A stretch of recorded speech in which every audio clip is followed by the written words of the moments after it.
우리의 삶에는 늘 두 갈래 길이 있습니다. 하나님의 법을 쫓고 또 신앙의 길을 따르는 삶을 선택해 살 수도 있고, 또 한편으로는 세상의 방식과 또 세상의 논리를 따라서 자기가 계획한 내 생각의 오름을 따라 살아가는 삶의 길도 있습니다. 우리는 분명 믿음의 자리에서 어떤 삶의 자리를 선택해야 될지 잘 알고 있습니다. 하나님의 말씀을 쫓아 살아가는 것이 하나님의 뜻임을 우리가 잘 알고 있지만, 실상 우리의 삶은 세상의 방식을 따라 살아가는 것이 더 익숙해졌고, 또 그것이 더 합리적이라는 사고를 가지고 오늘을 삽니다. 그러나 성경이 우리에게 말씀해주고 있는 가치는 어떨까요?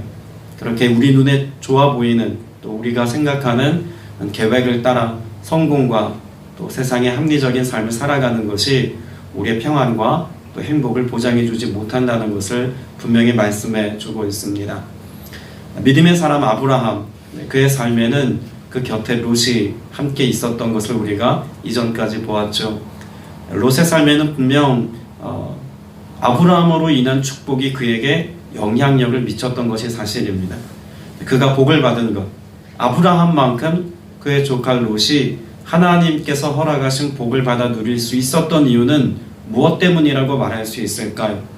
롯 개인의 경건 생활과 그가 하나님을 지향하는 삶을 살았기 때문이 아니라, 하나님께서 축복한 사람, 하나님께서 거룩한 계보를 이어갈 수 있도록 세우신 아브라함 곁에서 하나님을 함께 예배하고 또 하나님의 방편과 말씀을 따르는 삶을 살았기에 가능했던 결과였다는 것을 창세기 14장은 분명히 보여주고 있습니다. 그런데 그런 롯의 삶에 큰 변화가 일어난 것은 13장에서 그가 아브라함만큼이나 부유하게 되고 자신의 재산과 소유가 많아지기 시작하면서 하나님의 방법과 하나님의 길을 따르지 않게 되었다는 것을 잘 말해주고 있죠.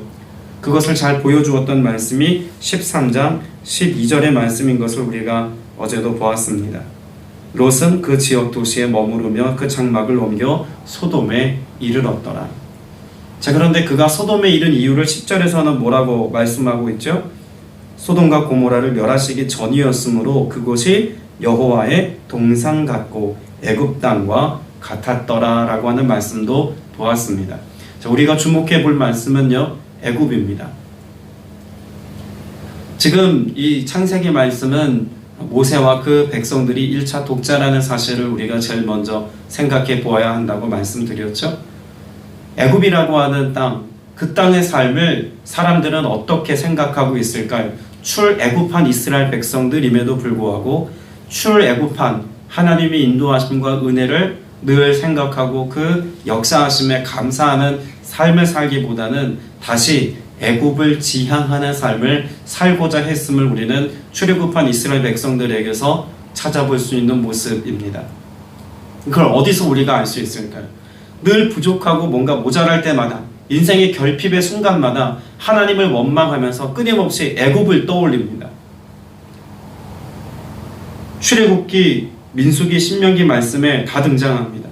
출애굽기 17장 3절에 보면 거기서 백성이 목이 말라 물을 찾음에 그들이 모세에게 대하여 원망하여 이르되 당신이 어찌하여 우리를 애굽에서 인도해 내어서 우리와 우리 자녀와 우리 가축이 목말라 죽게 하느냐.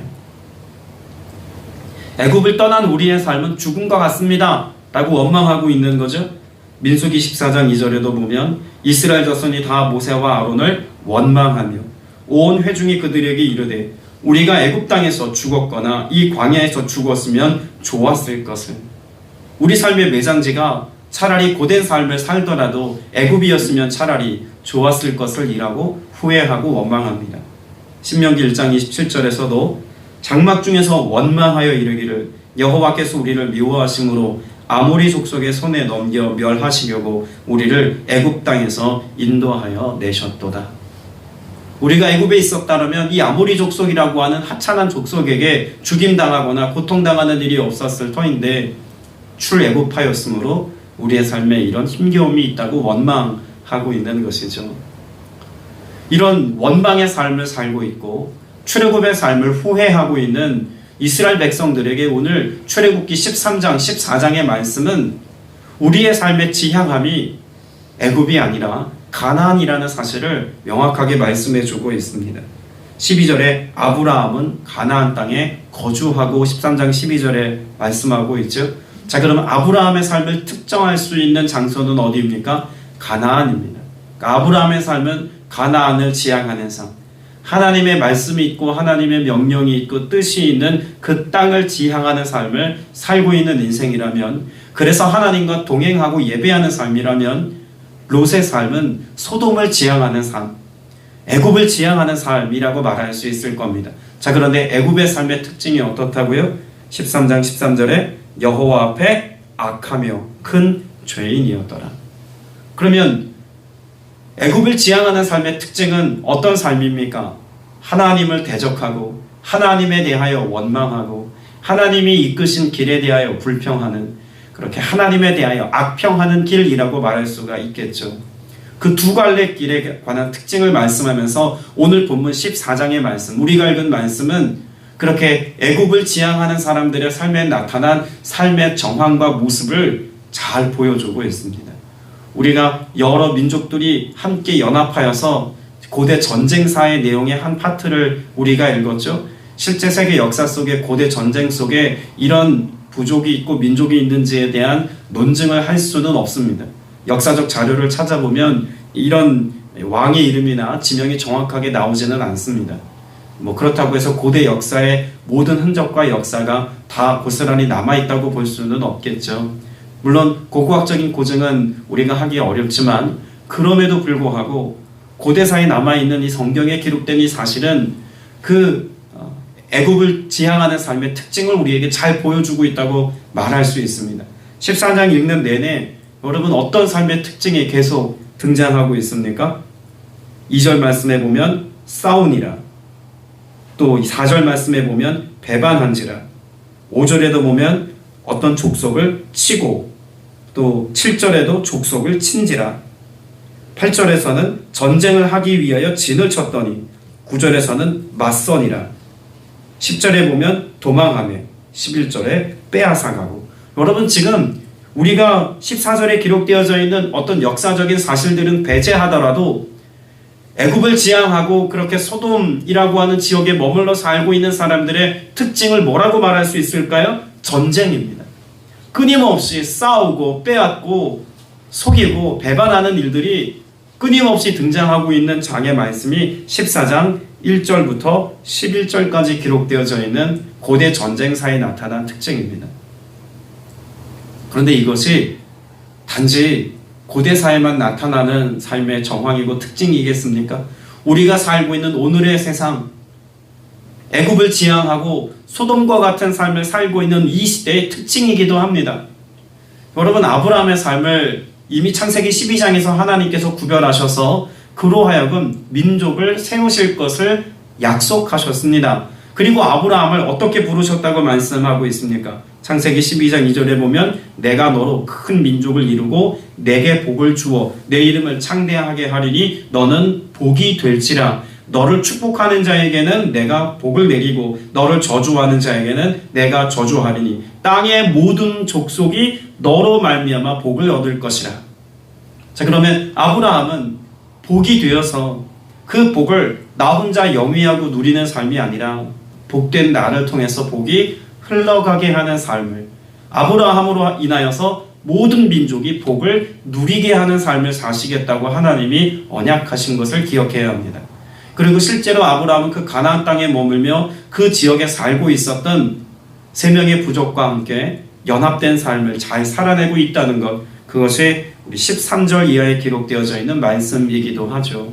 아브라함은 이방 땅이지만 지금 히브리라고 하는 이름이 처음으로 등장하는데, 객이 되어 머무르는 이방 사람, 그것을 의미하는 단어가 히브리라고 하는 단어의 뜻입니다. 이브리라고도 쓰죠. 객이 되었지만 그가 있는 그곳은 하나님으로 인하여 복된 지경이 되었고 연합이 일어났고 또 무모한 전쟁에 함께 동참하는 그런 서로를 위함의 모습이 기록되어져 있습니다. 그러니까 13절부터 16절까지의 말씀은 1절부터 12절까지의 내용과 전혀 상반된 삶의 내용을 그리고 있다고 볼 수가 있겠죠. 너무나 안타깝게도 이 시대를 살고 있는 우리의 삶의 지향점은 아브라함과 같이 하나님이 원하신 곳에 하나님의 뜻을 이루기 위하여 그 거룩한 땅에 머무름의 삶을 선택하기보다 내 눈에 보기 좋은 것, 내가 원하는 것을 얻기 위하여서 오늘의 안위를 위하여서 기꺼이 다른 사람의 것을 해하고 빼앗고 치열하게 싸우는 삶을 살아가는 것을 당연시하는 세상을 우리는 살고 있다고 말할 수 있을 겁니다. 여러분, 우리가 무엇을 지향하는 삶을 살아야 할지 여러분 동의가 된다면 여러분의 삶에 아브라함과 같이 하나님의 언약에 기반을 둔, 말씀에 기반을 둔 삶을 사시고 또 하나님이 이끄시고 인도하심이 여러분의 생명과 호흡과 삶을 맡길 수 있는 믿음의 길에 있게 되시길 축복합니다. 여러분, 창세기 13장, 14장에 기록되어져 있는 아브라함의 조카 롯에 관해서 우리가 생각해 보면서 저는 룻기 말씀이 떠올랐습니다. 이름도 비슷하죠? 근데 룻이라고 하는 인생은 롯과는 전혀 다른 삶을 살았습니다. 도리어 이 룻기에 기록되어져 있는 룻이라고 하는 여인은 이방 여인입니다. 너무나 다행스럽게도 이방 여인이었지만 이주해온, 가뭄을 피해 이주해온 그런 히브리 사람을 만나게 되어서 결혼하고 하나님의 거룩한 백성의 가문에 속하게 됩니다. 그런데 그 땅에서의 삶을 더 이상 살게 될 수 없게 되었을 때 그의 시어머니였던 나오미가 너의 고향으로 돌아가라. 나는 내 고향으로 돌아가겠다. 너희의 신을 섬겨라. 나는 야훼 신앙의 지경으로 다시 돌아가겠다. 라고 그렇게 이야기를 하죠. 그때 룻이 고백했던 고백이 무엇입니까? 룻기 1장 14절 이하 말씀에 보면 오르바라고 하는 또 다른 며느리는 나오미와 함께 입을 맞추고 떠나갔지만 룻의 삶을 뭐라고 이야기하냐면 룻은 그를 붙쫓았더라 라고 말씀하고 있습니다. 붙잡고 쫓아갔다는 이야기죠. 언약의 백성된 나오미를 붙잡고 쫓아갑니다. 그리고 뭐라고 이야기하냐면 룻이 이르되 내게 어머니를 떠나며 어머니를 따르지 말고 돌아가라. 강권하지 마옵소서. 어머니께서 가시는 곳에 나도 가고 어머니께서 머무시는 곳에서 나도 머물겠나이다. 어머니의 백성이 나의 백성이 되고 어머니의 하나님이 나의 하나님이 되시리니. 여러분, 도리어 이방 여인이었음에도 불구하고 나오미를 통해서 하나님의 자녀가 되고 하나님의 백성이 되는 삶을 살기 위해서 나오미를 붙쫓는 삶을 살았습니다. 자, 그러면 롯의 인생도 하나님이 함께 하심으로 하나님이 어떻게 복 주시는지, 하나님이 어떻게 부욕해 하셨는지, 하나님이 어떻게 삶을 경영하시고 이끄시고 인도하셔서 선한 길로 삶을 지금 지도하고 계신지를 눈으로 목격하고 보았다면 롯의 삶에는 아브라함을 붙쫓는 삶이 필요했다라고 말할 수 있을 겁니다. 그럼에도 불구하고 롯의 삶은 내 소유가 많아지고 또 내 눈에 보기 좋은 땅을 취할 수 있는 기회가 생기니까 아브라함의 하나님도 떠나는 것과 같은 삶을 선택하더라라고 말씀하고 있는 거죠. 죄악된 지경인 것을 알았음에도 불구하고 그것을 선택했던 것은 그의 마음이 어디에 있었기 때문입니까? 하나님께 있는 것이 아니라 재물에 있었기 때문에 그렇습니다. 14장 말씀에 보면 롯의 삶을 설명할 때마다 항상 같이 등장하는 단어가 있습니다. 12절 말씀을 보면 14장 12절에 소돔에 거주하는 아브라함의 조카 롯도 사로잡아가고 그 무엇까지? 재물까지. 자, 롯이 거명되어질 때 그 이름과 함께 거론되어지는 가장 중요한 단어는 재물입니다. 또다시 등장하는 말씀이 있죠. 16절 말씀 보겠습니다. 모든 빼앗겼던 재물과 자기의 조카 롯과 그의 재물과 롯과 그의 재물을 동일선상에 놓고 지금 기록하고 있는 것은 재물을 쫓고 번영함을 쫓아 살아가는 롯의 삶의 특징을 잘 말해주고 있는 겁니다. 여러분, 재물이 결국 나은 것이 있다면 무엇일까요? 욕심을 잉태합니다. 여러분, 재물이 낳는 것은 항상 욕심입니다. 그러나 롯이 깨닫지 못한 것이 있죠. 왜 욕심을 부리고 자기가 원하는 대로 살려고 했을까요? 그 재물이 나로부터 말미암아 나온다고 생각했기 때문에 그렇습니다. 내가 그 재물을 보존할 수 있다고 생각했기 때문에 그렇습니다. 여러분, 이 재물로 인하여서 영의 눈이 가리워질 수 있다는 것을 우리 창세기 13장에서부터 볼 수 있는 겁니다. 하나님을 지향하고 하나님과 함께하는, 아브라함과 함께하는 삶을 선택하지 않았던 것은 재물로 인하여서, 부유함으로 인하여서 그 눈의 시력이 가리워져서 하나님을 보지 못했기 때문입니다. 이것을 지적하고 교훈하신 예수님의 비유 말씀이 있지 않습니까? 누가복음과 마태복음에 기록되어져 있는 말씀 중에 특별히 누가복음 12장 말씀에 보면 16절 이하에 이런 말씀이 있습니다. 한 부자가 있죠. 이 부자에 관한 비유 말씀에 보면 그 부자는 어떤 상태인지를 이렇게 설명합니다. 그 밭에 소출이 풍성하매 부유하게 되었습니다. 부자가 되었습니다. 풍성한 곡식을 창고에 들을 만큼 많은 것을 쌓게 되었습니다. 그래서 그 풍성한 부유한 삶을 살고 있는 부자의 삶의 특징을 예수님이 뭐라고 말씀하시는지 제가 읽어드릴 텐데, 그 구절에 계속 등장하는 특징된 단어 하나를 찾아보시기를 바랍니다. 심중에 생각하여 가로되 내가 곡식 쌓아둘 것이 없으니 어찌할꼬 하고, 또 가로되 내가 이렇게 하리라. 내 곡간을 헐고 더 크게 짓고 내 모든 곡식과 물건을 거기 쌓아두리라. 또 내가 내 영혼에게 이르되 영혼아, 여러 해 쓴 물건을 많이 쌓아두었으니 평안히 쉬고 먹고 마시고 즐거워하자 하리라 하되. 여러분, 그 특징이 뭡니까? 내가입니다. 내가. 부유하게 된 것도 내가 잘해서고, 그 부유함을 유지하고 지킬 수 있는 것도 내가 할 수 있는 일이고 해야 되는 일이고, 그것으로 인하여 평안함을 누릴 수 있는, 내 영혼의 안식과 평안함을 누리는 것도 누구 덕입니까? 내 덕입니다. 다 내가 잘해서입니다. 하나님이 그 어리석은 자에게 뭐라고 말씀하십니까? 오늘 밤에 내 영혼을 도로 찾으리니 그러면 내 예비한 것이 네 것이 되겠느냐. 내 것이라고 생각한 그것이 내 것이 아님을 말씀합니다. 생명과 호흡과 그 모든 것이 하나님의 주권 아래 있고 하나님의 것임을 분명히 말씀하고 있죠. 여러분, 성공과 번영과 재물에 관해서도 하나님은 여러 곳에서 하나님으로부터 말미암는다는 사실을 분명히 말씀합니다.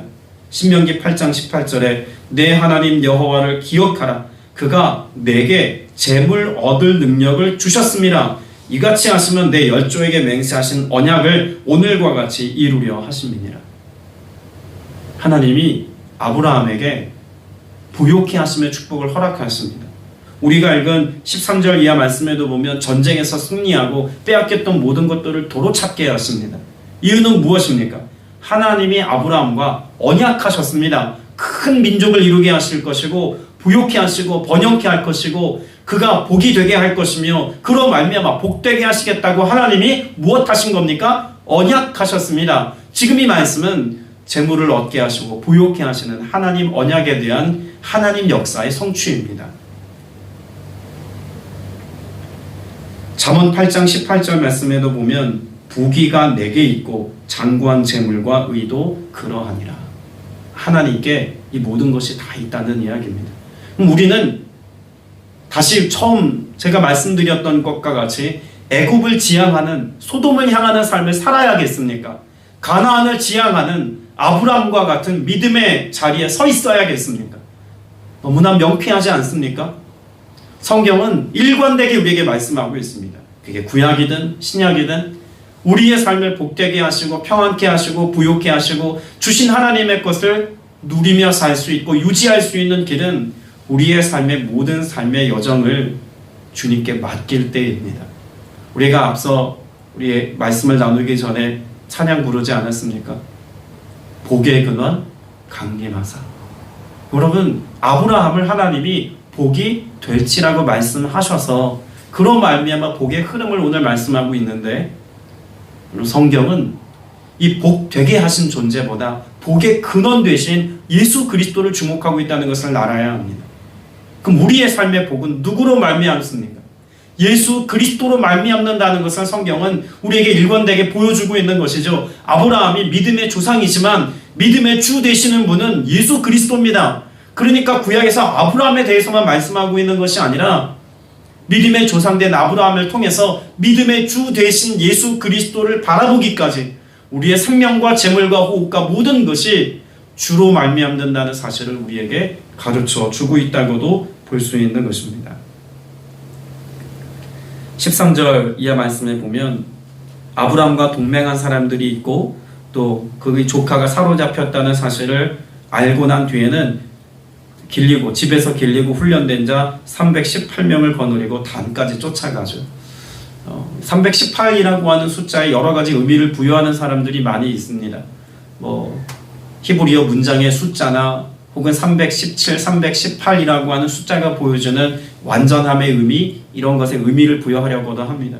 또 어떤 사람들은 318명이라고 하는 이 숫자가 군사의 숫자가 아니라 군사를 이끌고 있는 리더들의 숫자였을 거다라고 이렇게 예측하는 사람들도 있습니다. 여러분, 그런데 성경이 지금 보여주고자 하는 것은요, 오히려 그런 여러 가지 많음을 예측할 수 있는 숫자로 우리에게 말씀해주고 있는 게 아닙니다. 저는 이 318이라고 하는 이 작은 규모의 숫자가 도리어 전하고자 하는 메시지의 중심에 있다고 봅니다. 왜냐하면 출애굽한 이스라엘 백성들이 앞으로 치르게 될 모든 것, 하나님이 약속의 땅 가나안을 차지하기까지 하나님께서 행하실 일들이 무엇입니까? 정말 군사라고는 말할 수 없는 광야에서 40년 동안 유리했던 백성들이 이제 가나안 땅을 차지하기까지 치러야 된 전쟁은 아브라함이 318명의 군사를 거느리고 이 말도 안 되는 전쟁을 치르는 것보다 더한 전쟁입니다. 그 전쟁에서 이기게 하신 하나님의 역사, 318이라고 하는 작은 숫자는 하나님의 크심을 증명하고 나타내는 숫자라고 생각합니다. 그러면 가나안 땅을 정복하기까지도 마찬가지 아닙니까? 전쟁에 능하지 못한 이스라엘 백성들, 그랬던 그런 그 민족을 가나안 땅을 차지하기까지 무수히 많은 전쟁에서 승리케 하신 분이 누구십니까? 여호와 하나님이시다 라고 하는 것을 보여주고 있는 장면입니다. 우리의 삶에도 318이라고 하는 부족한 숫자, 전쟁을 치르기에는 부족한 숫자와 같이 내 인생의 수치를 생각해보면 우린 부족하기 짝이 없는 인생처럼 보입니다. 결핍된 곳이 너무나 크게 보입니다. 내 인생에 구멍이 많아 보입니다. 내가 준비된 것이 부족해 보이고 완벽하지 않은 인생인 것 같습니다. 그러나 성경은 우리에게 일관되게 무엇을 의미합니까? 부족하지만, 연약하지만, 준비되어 있는 것 같지 않지만 세상의 방식을 따라 살아가는 것이 아니라 하나님의 방편을 따라 살아가라고 말합니다. 14장 내용에 보면 그돌라오멜이 이끄는 군사와 소돔 왕이 이끄는 군사가 전쟁하는 장면의 말씀이 있죠. 여기 보면 소돔 왕이 진치고 있는 장면의 말씀이 있습니다. 그래서 9절 이하에 보면 그돌라오멜이 이끄는 그런 왕과 소돔 왕이 싸우는 장면이 있죠. 그 싸움의 장소가 어디라고 말합니까? 10절 말씀에 보니까 시딤 골짜기라고 말합니다. 근데 시딤 골짜기의 특징을 뭐라고 말하냐면 역청 구덩이가 많은지라 라고 말하죠. 자, 그럼 소돔 왕이 전쟁을 지금 치룰 수 있는 상태가 아니었습니다. 그럼에도 불구하고 주변에는 여러 나라들을, 부족들을 모아서 전쟁에서 이기기에 승산이 없는 상황임에도 불구하고 그돌라오멜을 배반하고 지금 전쟁을 치르려고 했던 인간의 지략이라고 말하는, 전략이라고 말할 수 있는 것은 무엇이었냐면 시딤 골짜기로 이끌고 오는 것이었습니다. 여기까지 데리고 와서 여기서 전쟁하면 승산이 있다고 생각한 것입니다. 왜냐하면 역청 구덩이가 많았기 때문에 군사들이 쉽게, 많은 군사가 있어도 전쟁을 치르기에 능하지 못한 땅이었다고 생각한 겁니다. 그러니 그 지형과 지물을 잘 이용하면 우리가 부족할지라도 이길 수 있다고 생각한 거죠. 그런데 결과를 보십시오. 소돔 왕과 고모라 왕이 달아날 때 그들이 거기 빠지고 그 나머지는 산으로 도망하니라 라고 말합니다. 자기 꾀에 자기가 빠진 격입니다. 여러분, 이 말씀은 그걸 잘 보여줍니다. 세상의 방식은 꾀를 냅니다. 전략을 짭니다.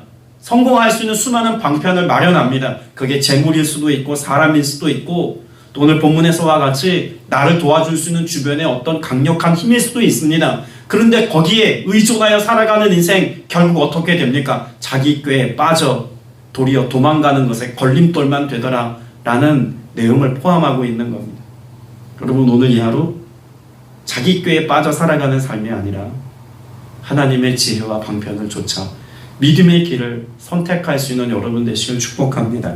그러자면 우리의 삶이 앞서 나누었던 것처럼 애굽을 지향하는 삶이 아니라 가나안을 지향하고 세상의 방식을 쫓아 세상의 방식과 논리를 따라 자기 꾀에 빠진 삶이 아니라 하나님의 말씀에 순응하는 삶을 살아야 하고, 아브라함과 함께 있어야 했던 것처럼 복의 근원 되시며 우리의 구원자 되신 예수 그리스도와 함께 연합하여 살아가는 것이 세상과 맞서서 승리할 수 있는 삶의 방식인 것을 여러분이 말씀을 통해서 깨닫게 되시기를 바랍니다. 여러분, 이것이 오늘 우리의 삶의 방식이자 우리가 선택해야 될 삶의 길입니다. 오늘 이 하루 이로 말미암아 주님 복되게 하시고 성공케 하시고 형통케 하시는 은혜 안에서의 삶을 살게 되시길 주님의 이름으로 축복합니다. 기도드리겠습니다. 은혜가 풍성하신 아버지 하나님, 믿음 안에 살지만 신앙의 고백을 가지고 기도하고 그 말씀 앞에 머무르고 예배하는 삶을 살지만 우리가 대부분의 시간을 보내는 세상에 그 방식에 순응하며 그 즐거움에 도취되고 그 화려함에 마음을 빼앗겨서 영의 눈이 가리워진 채로 살고 있지는 아니합니까? 오늘 아브라함과 같이 그 복이 되게 하신 우리의 삶의 구원자, 복의 근원 되신 예수 그리스도 주님을 따르는 삶을 살아갈 수 있는 모두가 되어지기를 원하오니 하나님의 나라를 소망하고 하나님의 뜻을 이루며 하나님의 꿈을 꾸고 하나님의 역사하심을 경험하는 복된 주의 권속들 다 될 수 있도록 역사하여 주시옵소서. 예수 그리스도 주님으로 인하여 이 모든 것들을 가능케 하시었고 이 모든 은혜를 우리에게 주셨다고 말씀해 주셨사오니 오직 예수로 말미암아 살아가는 믿음의 성도들 되게 하여 주시옵소서.